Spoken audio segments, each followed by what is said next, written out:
Good evening, y'all. How you doing? Yeah, it's been a while since I did my last video. It's been a rough week for me, but I'm back, so good enough. I think I'm gonna talk tonight about my last husband. Um, After I left my second husband, um, chat rooms and stuff were just in their infancy. Um, and I was living out here with mom and dad and the boys, and there was a place called GoHamptonRoads.com, and you could meet locals on there, and you could chat through that website. That was the best way to chat at that time. And somehow or another, we met and started chatting. And we talked online for quite a few months, and then we exchanged phone numbers. This is before cell phones were prevalent.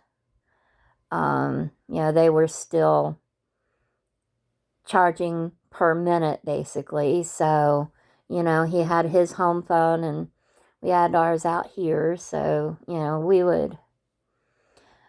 would talk, and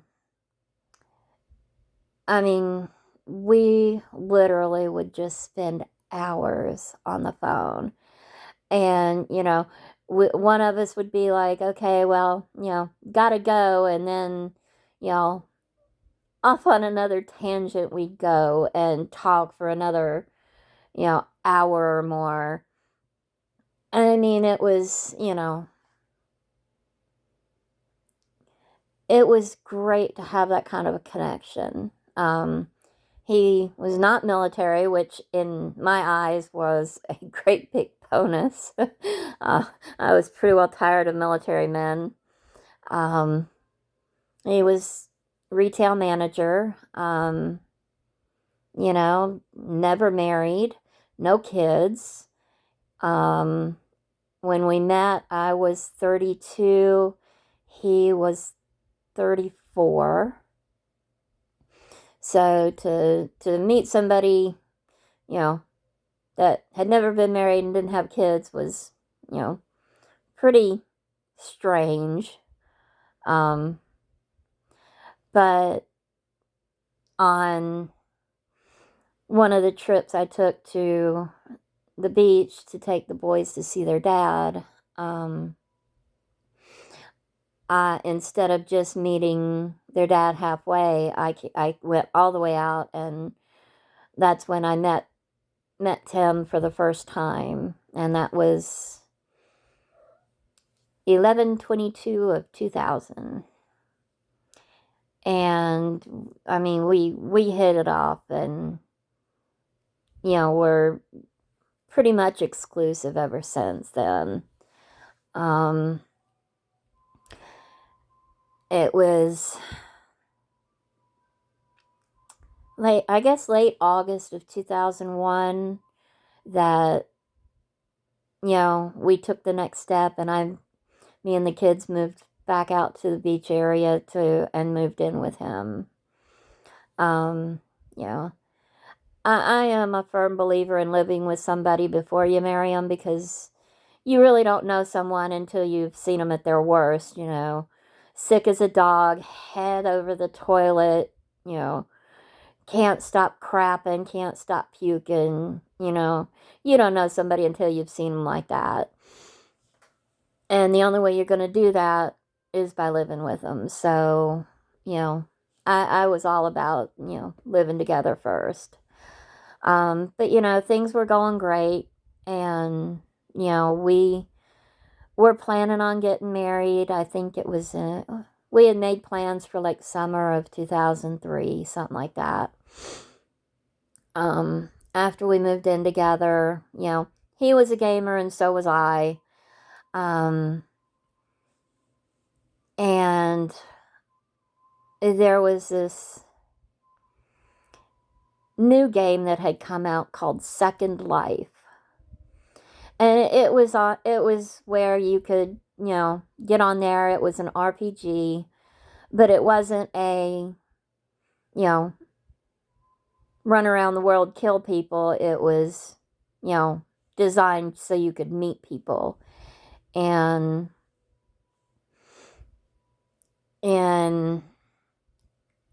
like late 2002, I found out he had gotten on there and was on there and had been talking with women and setting up dates to meet them.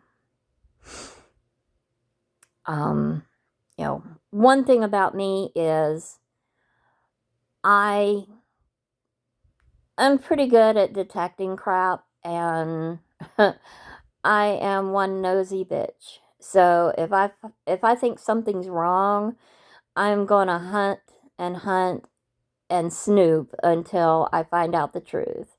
And that's how I found out about that Second Life, that he was, making plans to meet up with other women while we were living together and planning our wedding. And, of course, I was furious. And, immediately called off the wedding.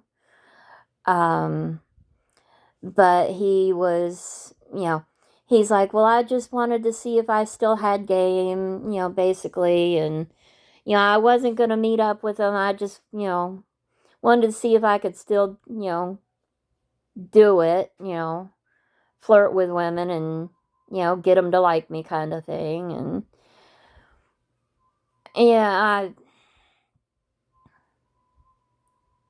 I let myself believe that. Because he was a good man, a very good man. He worked hard. He was almost as, actually, he was more of a workaholic than I was back when I could work. It wasn't until he met me that he actually started taking time off from work and calling out when I was there visiting. So yeah, I was a really bad influence on him. But,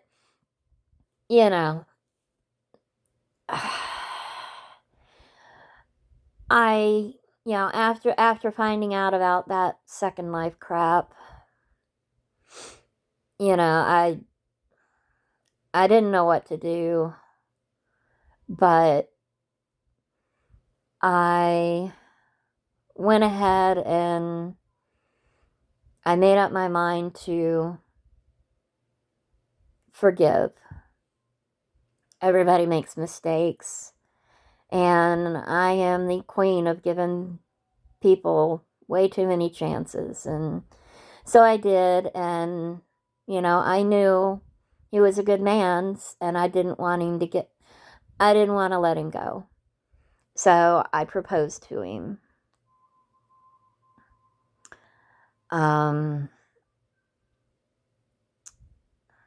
Thinking back, it wasn't late of 2002. It was early 2002, because I proposed to him in February of 2002, and we got married in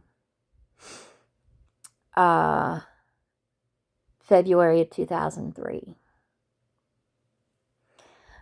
And, I've always been very insecure. He was good looking, tall, and I would have these thoughts in my head of, why the fuck is he with me? So that made me very, very jealous and very, very possessive. And it wasn't right by any means, but at the time, that's the way I was. And I couldn't help it. He was not used to being in a committed relationship, so if he was working late or, you know, wasn't going to be home, by his normal time, he didn't even think to call. So therefore I would freak out and, be trying to reach him, and then I'd grill him when he got home, and it wasn't great. I was the toxic part at that point. I was very toxic. But we had a lot in common. We got along famously. I mean, we really were great together at times. After we got together, I ended up getting my Social Security disability, and at the time I couldn't work, so therefore my disability and the boys, the money I got for child support for the boys was, my income that I brought into the household, and Tim would, bring in his money from working, and there would be a lot of times that he would sit there and tell me that only his money mattered because he was working outside the home for it, that mine didn't really matter much because I wasn't working, quote unquote. And I mean, at the time I was bringing in, almost as much as him per month at that point. So, to be told that my money didn't matter was really, really, it really pissed me off a lot. Especially when he would be, quote unquote, between jobs. He wasn't about to take any job that he thought was below him, which meant, working in the fast food industry or working at Walmart or something like that. He had to, work at what he thought was a real job. So there were many times when we were together that he would be between jobs, and it would be my money that, got the bills paid. And, it was,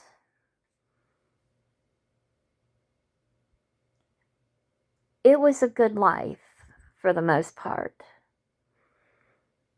We didn't fight a lot, so, there was a lot of laughter, a lot of love, a lot of fun stuff. We used to love to go to concerts, and, they would have the Bayou Boogaloo at the park over in Norfolk, and Harbor Fest, and we'd go to all those things, and we always had a good time. And then in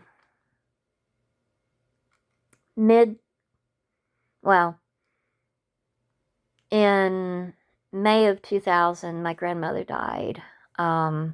She had been in a nursing home, so her house had been empty for about a year and a half. And it just so happened that at the time he had been let go from his job and was unemployed again. So after him trying to find a job and not succeeding, I approached Dad about us moving down here and being in the house up there, and we worked it out. So in August of 2010, we moved out here because Dad was down here alone. Mom had passed in '08. Now Granny had passed in 2010. And, you know, I would have nightmares of Dad being down here and him falling and nobody finding him and him not surviving it. I had nightmares of that for the entire year before we moved out here. And that was one of the big deciding factors of coming back home, was so I could be here for Dad, because him being down here alone was just not good. So we moved down here into Granny's house. That was 2010. And he was jobless for for at least 4.5 years. He was jobless. My income was down to the bare minimum because the boys were grown.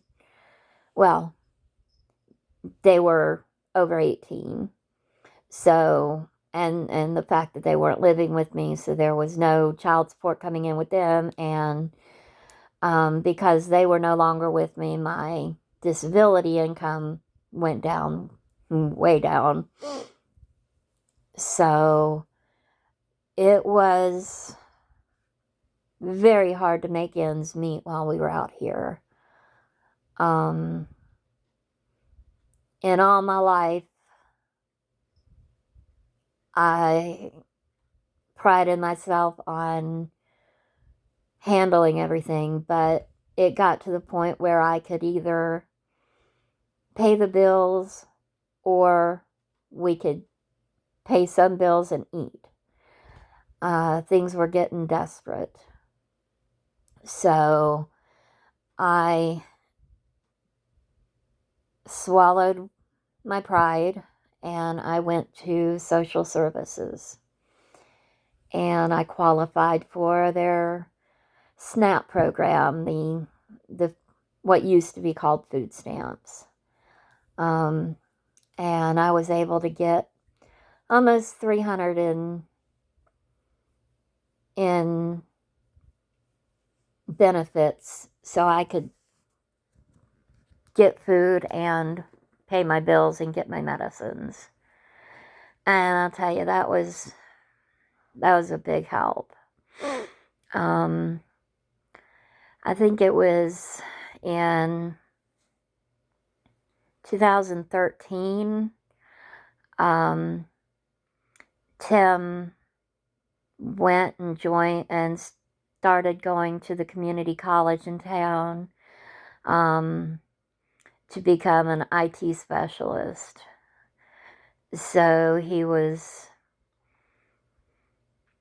in there from 13 to 14, all of 13 and all of 14, and he graduated. And, he did okay. He was a C student, which was fine. And after he got his degree in IT, he still couldn't get a job, so he decided to go back and get his pharmacy tech license. And during the whole time that he was in school, he kept telling me I should go. So his first semester in pharmacy tech, I also signed up for health information management. With the classes I was taking, I would be able to work in a doctor's office, coding and all that stuff. So we actually had a couple classes overlap, medical terminology kind of thing. And, he wasn't great at the terminology. I was a whiz at it because, as long as I've been with doctors and everything, I knew medical terms more than most. And my very first semester, I had straight A's. Every class I took, I had at least a 98 to 100 in. And that really kind of irked him a lot because, we had the same class and he got a B in the class when I got an A, and he just really didn't like that I was doing better than him. But, he didn't take some of the opportunities that I did. A lot of the classes, they would give you 3 times to take a quiz or a test. And if I didn't get a perfect score the first time, then I would take it again. And as long as he passed it the first time, that's all he cared about. So, that made a difference to me. But, he just didn't want to take the time to get that extra like I did. And then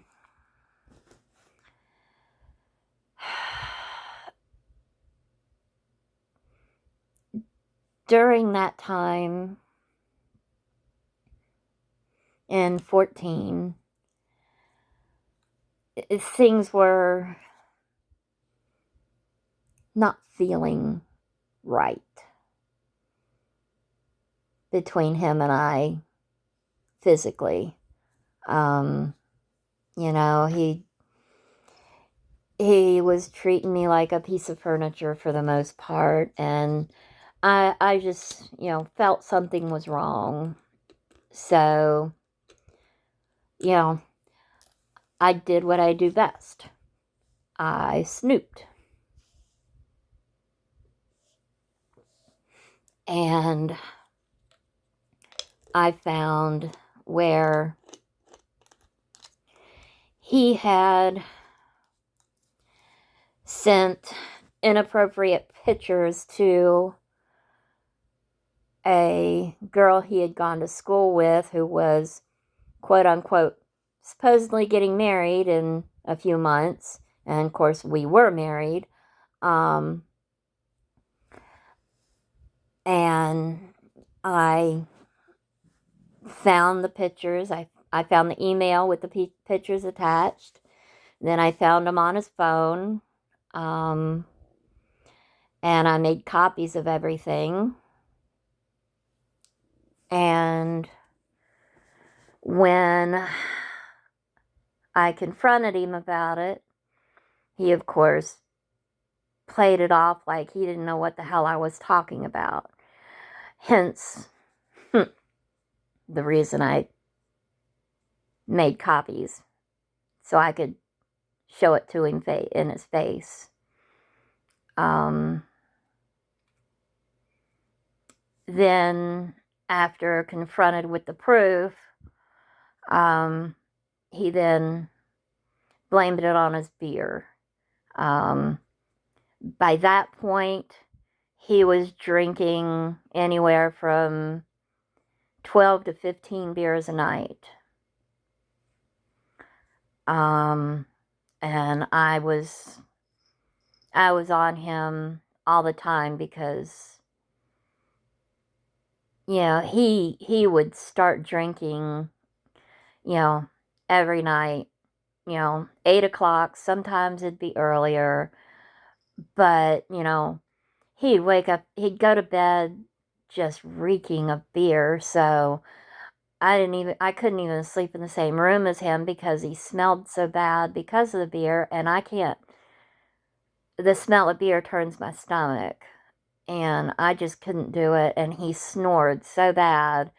So, by that time we weren't even sleeping in the same room. Um, and when I confronted him with the pictures, you know, after he tried to give me any and every excuse in the book, he's like, well, it's no big deal, was his thing. I'm like, oh, okay, so if I take a picture of my cooch and send it to somebody I went to school with, you'd be just fine with that, huh? And he didn't like that response. So I had a hard decision to make. And I turned to Dad for advice. And it was then that my dad had told me, why he stayed with my mom. That it simply came down to making a choice. And fool that I am, I made up my mind to put it behind me and try and salvage our marriage. And things got better for quite a while. Well, not quite a while, but for, about half a year, things got better. And then just all of a sudden, boom, it was bad again. And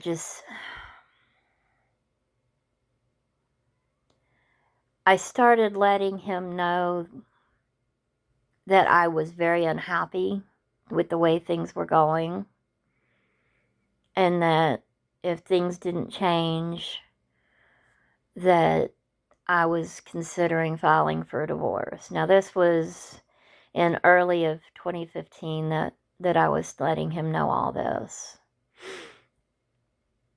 And, it seemed like every time we tried to talk about the problems, it ended up more of a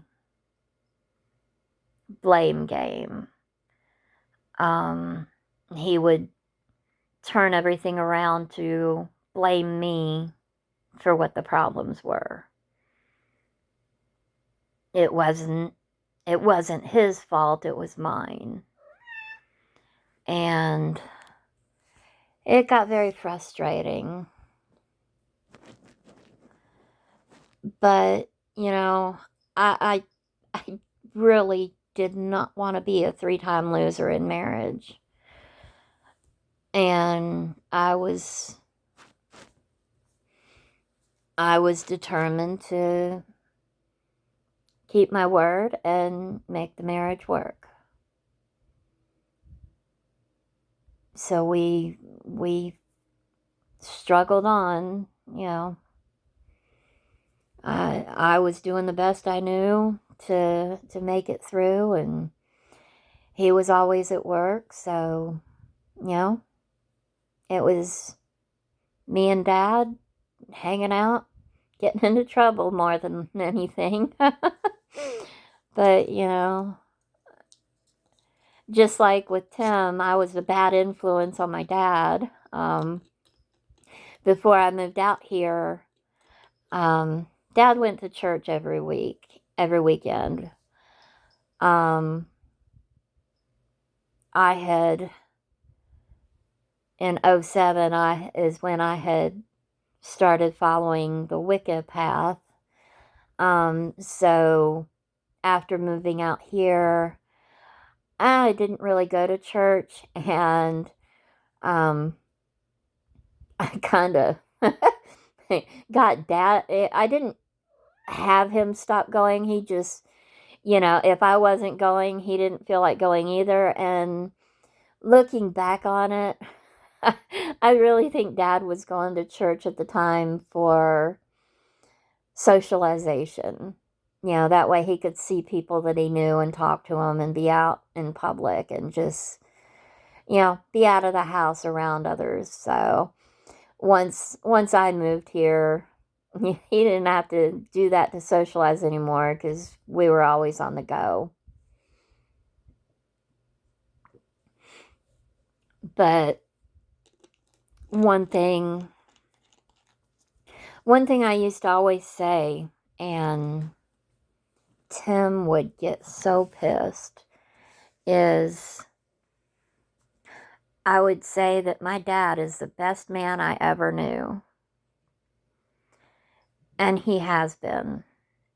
My dad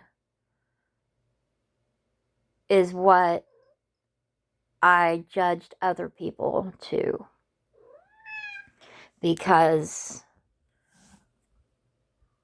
I mean, every daughter thinks their dad is, perfect. And I knew my dad wasn't perfect, but he was an honorable, wonderful man with integrity. And he was so wise. And how could I not have him as a template to judge others by? Because that's all I've ever wanted, was somebody that was honorable, that had the integrity to follow through with what they say.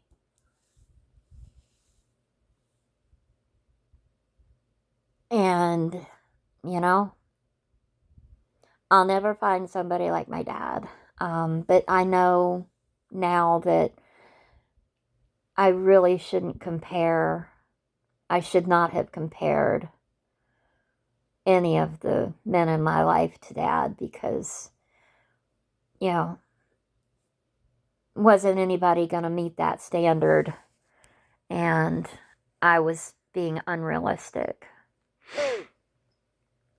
But, with my husband, he really didn't like it when I'd say that. But, I didn't really care either by that point. It was a downhill battle at that point. I'm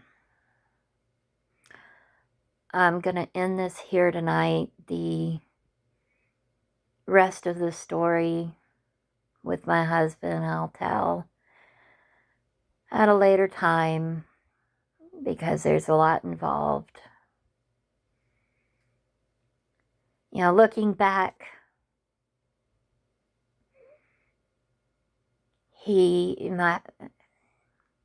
Tim was a good man. He still is, I'm sure. But, my own doubts and fears helped sabotage things. And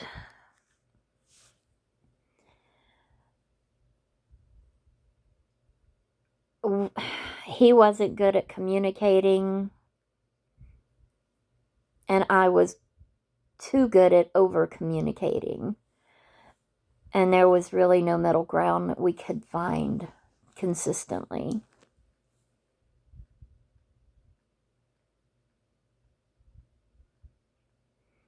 One of the hardest things I've done was making the determination to divorce him. That was a very, very difficult choice, and like I said, I'll address that in my next video.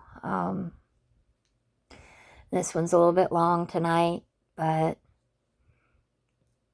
we had 19 years together, and That was longer than my 3 previous relationships together. So, we were together a long time. You know, there are times where I do still miss him, but I know better than to go back and repeat the same chapter in my life. And, you know, where I'm at now is a good place. So, you know, it's never easy, but you have to do what's best for you. And I did what was best for me. So, I am going to say goodnight. And I hope y'all have a wonderful night. If you've watched this, I thank you very much. I do appreciate it. And I wish you all nothing but the best. And give y'all lots of love from my heart. So we will see you in the next video. Blessed be.